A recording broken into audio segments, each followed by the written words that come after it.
Hello everyone, welcome back to Conflict Front Stories, your trusted channel for global conflict analysis and breaking geopolitical developments.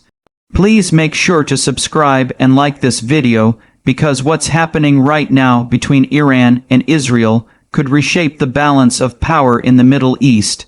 Tonight's breaking story: Iran has launched ballistic missiles at Israel in what it calls a retaliatory attack.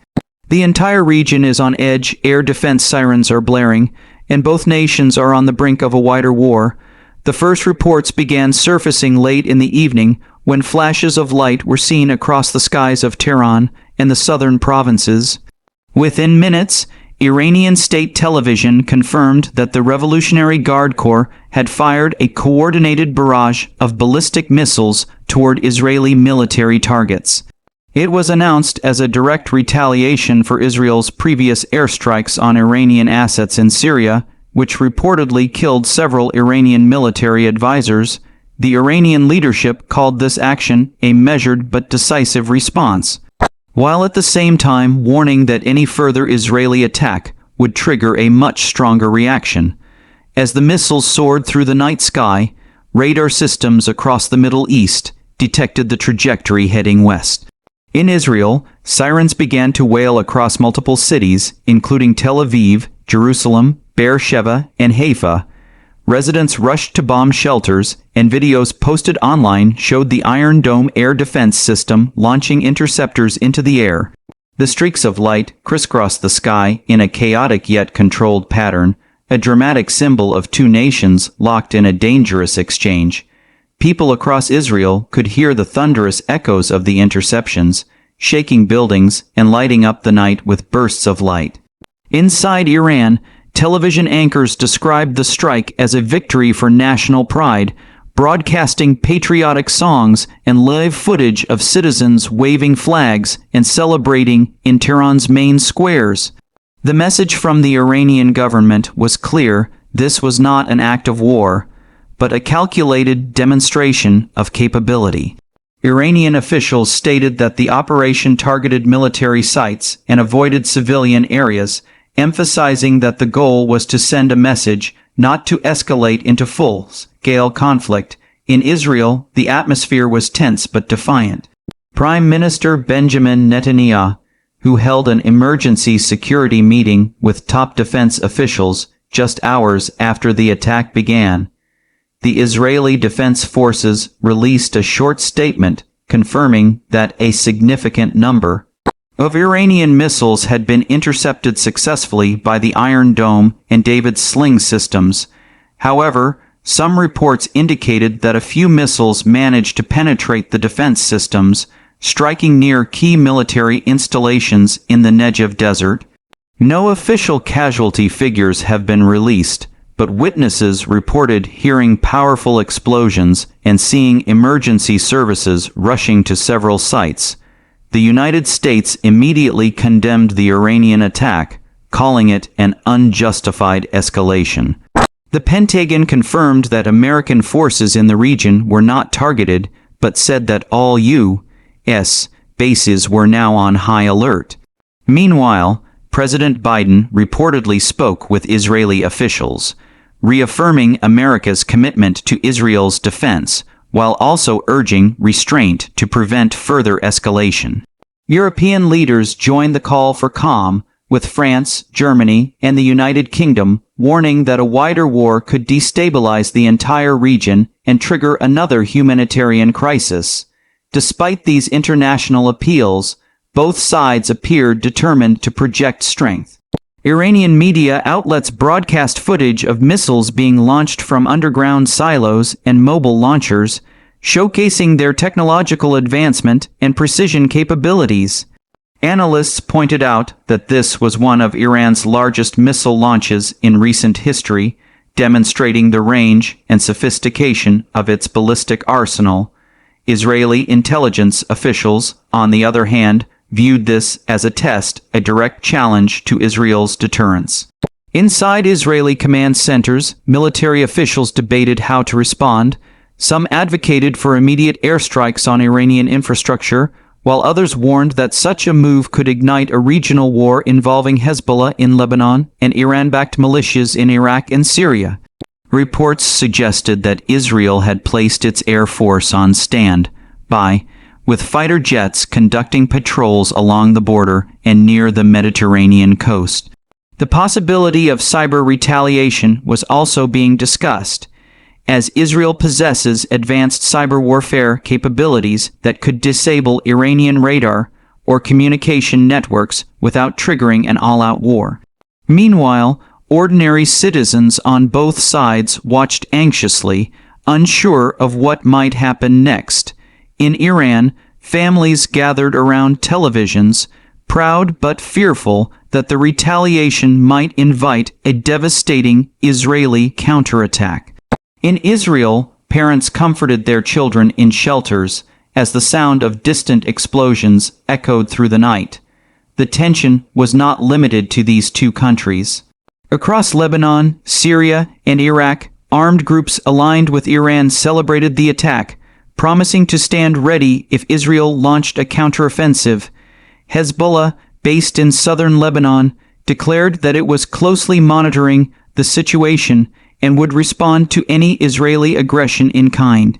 Internationally, oil prices began to spike as fears of war spread through financial markets. The Strait of Hormuz, a vital route for global oil shipments, suddenly became a focus of attention. Analysts warned that any escalation involving Iran could threaten the stability of global energy supplies, sending shockwaves through the world economy. The United Nations Security Council announced an emergency meeting to discuss the crisis, with diplomats struggling to find a pathway to de-escalation. China and Russia, both allies of Iran to varying degrees, urged all sides to show restraint but criticized what they called Israeli provocations. As dawn approached, the situation remained fluid. Satellite imagery showed smoke rising from several impact sites in southern Israel, while Iranian news outlets continued to celebrate the success of the operation. The Israeli military confirmed that it had shot down more than 90% of the missiles, calling it a remarkable defense success, but also acknowledging the unprecedented nature of the attack.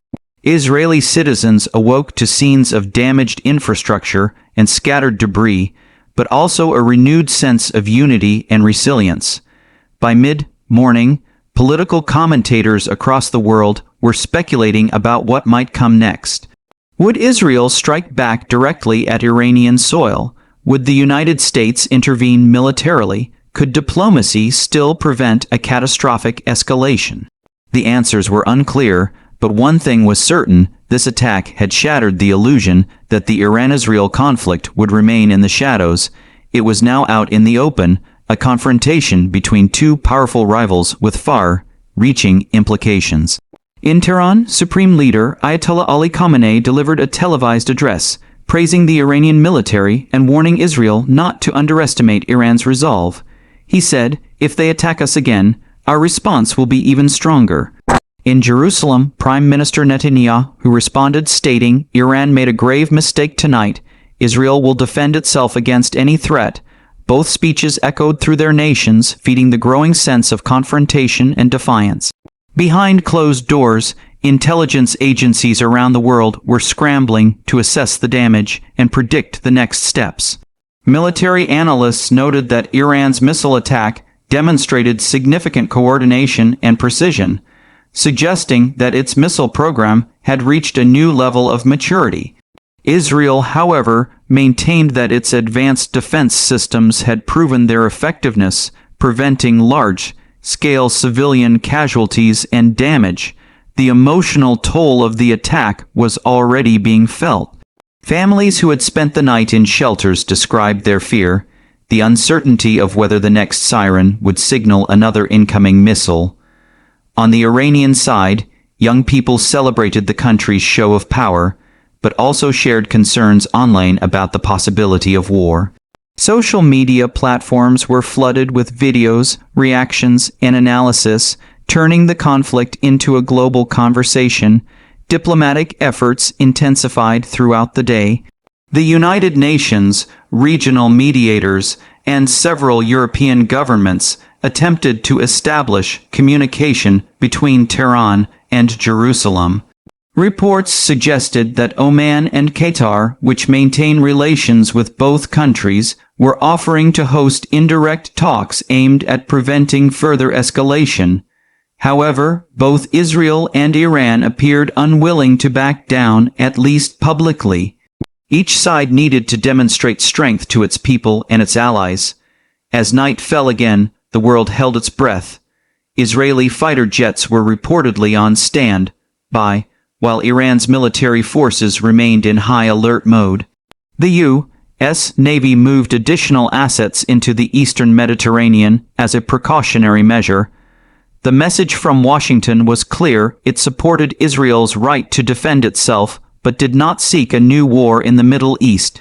Meanwhile, ordinary citizens in both nations prayed that cooler heads would prevail. This confrontation has deeper roots than just one attack or one retaliation. It reflects decades of hostility, proxy wars, and ideological opposition. Israel views Iran as the greatest existential threat to its security, especially due to Tehran's nuclear ambitions and its support for armed groups across the region. Iran, on the other hand, sees Israel as an oppressor and a symbol of Western domination in the Middle East. Each missile, each airstrike, and each speech only adds fuel to this long-standing fire. As the world watches, one question looms large: will this exchange remain limited, or are we witnessing the start of a new regional war? The decisions made in the next few days could determine the fate of millions across the Middle East. The international community can only hope that diplomacy, not destruction, wins the day. Thank you for watching Conflict Front Stories. If you want to stay updated on this developing story and other global conflicts, please make sure to subscribe, like, and share this video. Your support helps us continue bringing you the latest, most accurate information from around the world. Stay tuned, stay informed, and we'll see you in the next report.